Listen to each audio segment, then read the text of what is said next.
नमस्कार दोस्तों, स्वागत है आपका हमारे यूट्यूब चैनल नॉलेज व्यू पर। अगर आप चैनल पर नए हैं तो कृपया चैनल को सब्सक्राइब कर लें और बेल आइकन का बटन ऑन कर लें। आज हम जीव विज्ञान से रिलेटेड कुछ वन लाइनर पॉइंट को डिस्कस करेंगे जो एग्जाम में पूछे जा सकते हैं।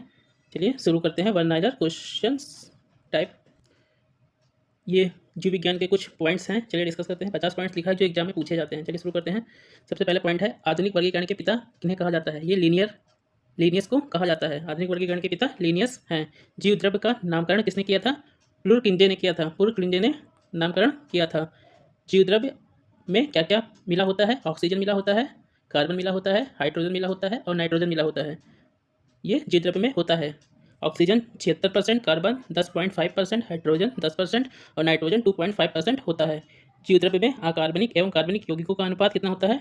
81:19। ये अनुपात होता है कार्बनिक और अकार्बनिक यौगिक का जीव द्रव्य में। कोश का सिद्धांत का प्रतिपादन स्लाइडेन और स्वान ने किया था। स्लाइडेन और स्वान ने कोश का सिद्धांत का प्रतिपादन किया था। इसको याद रखिएगा। चलते हैं अगले पॉइंट पर।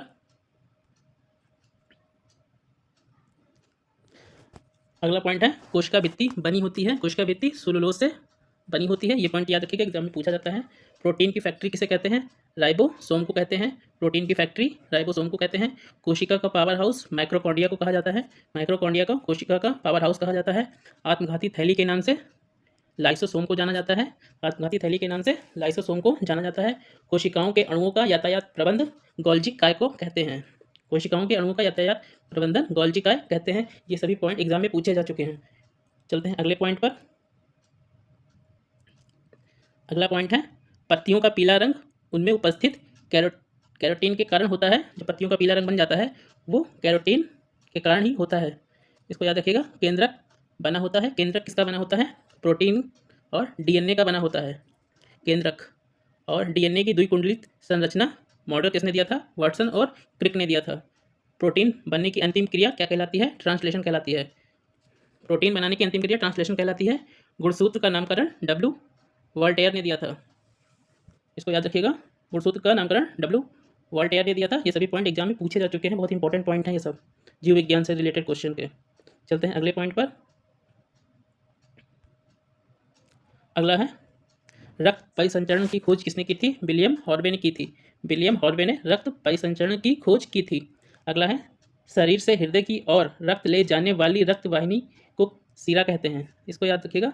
जब शरीर में हृदय की ओर रक्त ले जाने वाली रक्त वाहिका नलिका को शिरा कहते हैं। और हृदय से शरीर की ओर, शरीर से हृदय की ओर जब रक्त जाता है तो शिरा। अब हृदय से शरीर की ओर रक्त ले जाने वाली नलिका को धमनी कहते हैं। अगला है, हृदय की मांसपेशियों को रक्त पहुंचाने वाली वाहिकी को कोरोनरी कहते हैं। कोरोनरी धमनी है जो हृदय की मांसपेशियों को रक्त पहुंचाने का काम करती है। कोरोनरी हृदय की मांसपेशियों को रक्त पहुंचाती है। इंसुलिन की खोज पैटिंग ऑन बेस्ट ने की थी।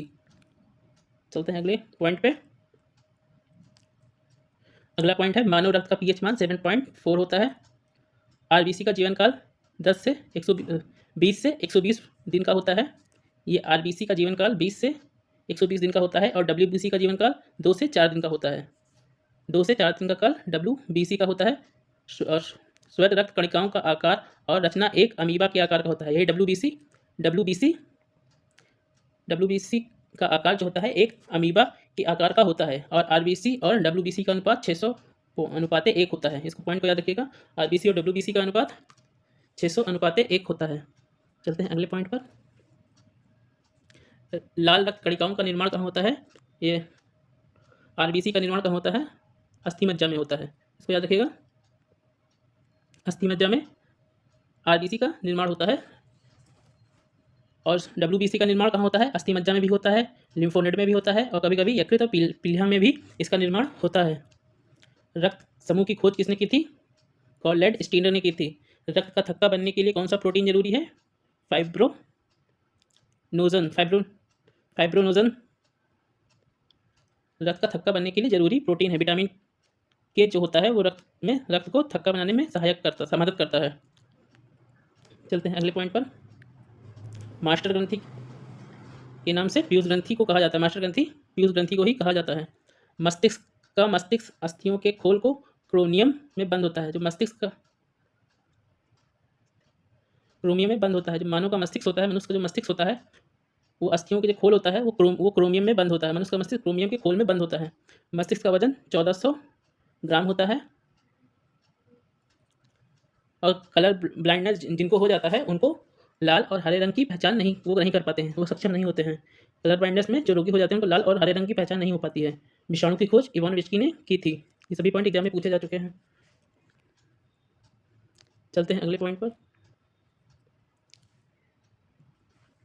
अगला पॉइंट है क्लोरोफिल प्रकाश में बैंगनी, नीला और लाल रंग को ग्रहण करता है। जो क्लोरोफिल प्रकाश संश्लेषण की क्रिया होती है उसमें जो क्लोरोफिल बनता है उसमें प्रकाश बैंगनी, नीला और लाल रंग को ही ग्रहण करता है। अगला पॉइंट है क्लोरोफिल के केंद्र में मैग्नीशियम का एक अणु पाया जाता है। जो क्लोरोफिल की क्रिया होती है उसमें क्लोरोफिल के केंद्र में मैग्नीशियम का एक अणु होता है। प्रकाश संश्लेषण की दर सबसे अधिक कहाँ होती है? लाल रंग में। अगर लाल रंग होगा तो प्रकाश संश्लेषण सबसे अधिक होगा, और अगर बैंगनी रंग होगा तो प्रकाश संश्लेषण की क्रिया सबसे कम होगी। इतना याद रखिएगा। प्रकाश संश्लेषण में अगर लाल रंग होगा तो सबसे अधिक होगा, और बैंगनी रंग होगा तो सबसे कम होगा। अग्नाशय से निकलने वाले जठर रस में एंजाइम कौन सा होता है? पेप्सिन और एटिन। जो अमाशय से जो जठर रस के एंजाइम निकलते हैं उसमें पेप्सिन और रेनिन होता है। मानव शरीर की सबसे बड़ी ग्रंथि जो है वो यकृत है।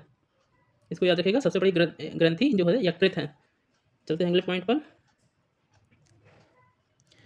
यकृत प्रोटीन की सबसे अधिकतम मात्रा को कार्बोहाइड्रेट में परिवर्तित कर देता है। जो यकृत होता है वो प्रोटीन की सबसे अधिक मात्रा को कार्बोहाइड्रेट में बदल देता है। इसको याद रखिएगा, जो यकृत प्रोटीन की अधिकतम मात्रा हो जाती है तो उसको कार्बोहाइड्रेट में चेंज कर देता है।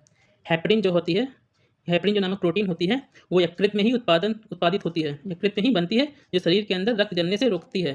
हेपरिन नामक प्रोटीन जो होता है, इसको याद रखिएगा, वो यकृत में बनती है और शरीर के अंदर रक्त को जमने से रोकता है। अग्नाशय जो है वो मानव शरीर की दूसरी सबसे बड़ी ग्रंथि है। अग्नाशय मानव शरीर की सबसे बड़ी दूसरी ग्रंथि है। इंसुलिन जो होता है वो ग्लूकोज से ग्लाइकोजन बनने की क्रिया को नियंत्रित करता है। वो ग्लूकोज से ग्लाइकोजन बनने की क्रिया को कौन नियंत्रित करता है? इंसुलिन नियंत्रित करता है। अगला है बाल्य अवस्था में कुल हड्डियों की संख्या कितनी थी? 208। 208 हड्डियां बाल्य अवस्था में होती हैं। चलते हैं अगले पॉइंट पर। पसलियों की कुल हड्डियों की संख्या 24 है, इसको याद रखिएगा। और शरीर की सबसे बड़ी हड्डी फीमर है, जो पैर में पाई जाती है। और सबसे छोटी हड्डी स्टेपेस है। शरीर की सबसे छोटी हड्डी स्टेपेस है। और मांसपेशी और हड्डी के जोड़ को टेंडन कहते हैं। इतना याद रखिएगा, मांसपेशियां और हड्डी के जोड़ को टेंडन कहते हैं। और अस्थि से अस्थि के जोड़ को लिगामेंट कहते हैं। अगर अस्थि से अस्थि को जोड़ा जाता है तो लिगामेंट, मांसपेशी और अस्थि को जोड़ा जाता है तो टेंडन। ये 50 पॉइंट थे जीव विज्ञान के। अगर आपको हमारा चैनल अच्छा लगा हो तो कृपया चैनल को सब्सक्राइब कर दें। धन्यवाद।